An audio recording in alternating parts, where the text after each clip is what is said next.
me and my fiancée saw a guy on the side of the road asking for a ride. I told her there was no way in hell I'd pick up a male hitchhiker. She told me that it was the right thing to do, but I convinced her that we shouldn't. 3 days later, a male hitchhiker murdered a couple that picked him up.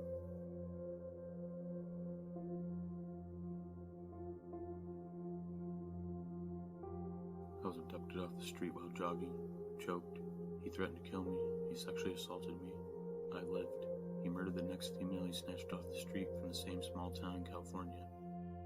He's on death row at San Quentin.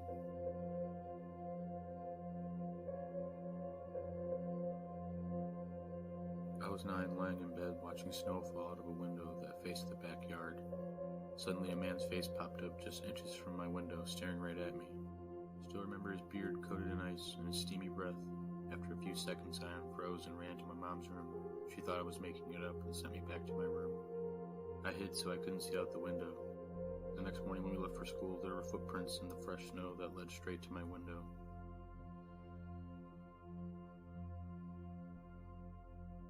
When I was 8 and my brother was 6, my mom picked us up from school one day.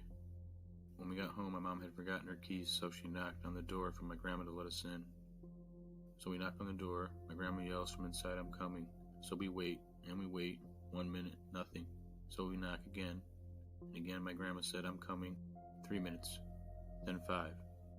She still isn't opening the door, even though we can clearly hear her in the kitchen, inside the house, so we're getting pissed.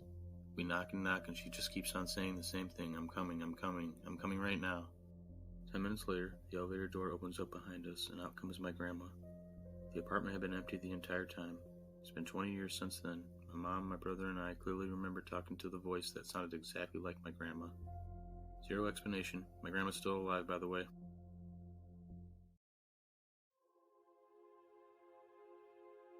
Many years ago, I was in high school. I was staying up late playing video games. Parents were out, but no big deal. Being home alone didn't scare me. So I'm playing the game. At around 3 a.m., my parents finally arrive. This in itself wasn't unusual. Based off their demeanor, though, something bad happened. My dad told me that on their way back from their friend's house, a far drive away, he noticed that they were being followed. My mom had no idea, but my dad, being the driver, was aware of the car that had followed them for about halfway back. Our house was in the suburbs, and thus getting to our house involved a few turns and whatnot. My dad purposely drove past our house without stopping, which is when my mom asked what he was doing. Sure enough, the car continuously followed my parents through the entire neighborhood. My dad ended up driving to the police station, which is when the car turned away and stopped following them. It's scary to think of what would have happened if my dad had not had the presence of mind to be aware of his surroundings as a driver. My grandfather passed away when I was 8, and my little brother was 2. He had this big lazy boy chair he always planted himself in. Everyone knew this chair was Grandpa's chair. Anyway, we went down to my grandpa's house in Florida for a long weekend to attend the funeral. We're all chatting the first night in the living room, and my mom was sitting in the lazy boy chair. My little brother goes up to my mom and says Grandpa wants his chair back. My mom asks him where Grandpa is, thinking he probably doesn't understand death. To which he responds, "He's right behind you." My mom bolts. One afternoon in college, I came back from classes and decided to sit on the couch and have a snack. After that, I just passed out. I had a nightmare of some bloody-faced demonish thing screaming in my ear at the top of its lungs. I woke up and went about the rest of my day. My roommate came back later that night and goes into his room as I'm sitting in the main living area.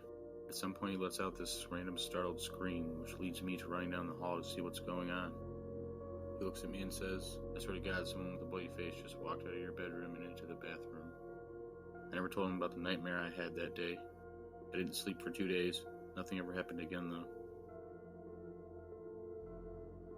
When I was in college, I house sat for my parents. I'm a bit of a scaredy cat, so I locked every door leading up to the bedroom when I went to bed that night. I had the weirdest dream that someone unlocked each door and turned on every light. I felt cold and woke up to my dog barking. All the lights in the house were on and every door open and unlocked. My dog wouldn't stop barking at nothing in the hallway. I sat in the shower with my dog and phone the rest of the night, scared to death.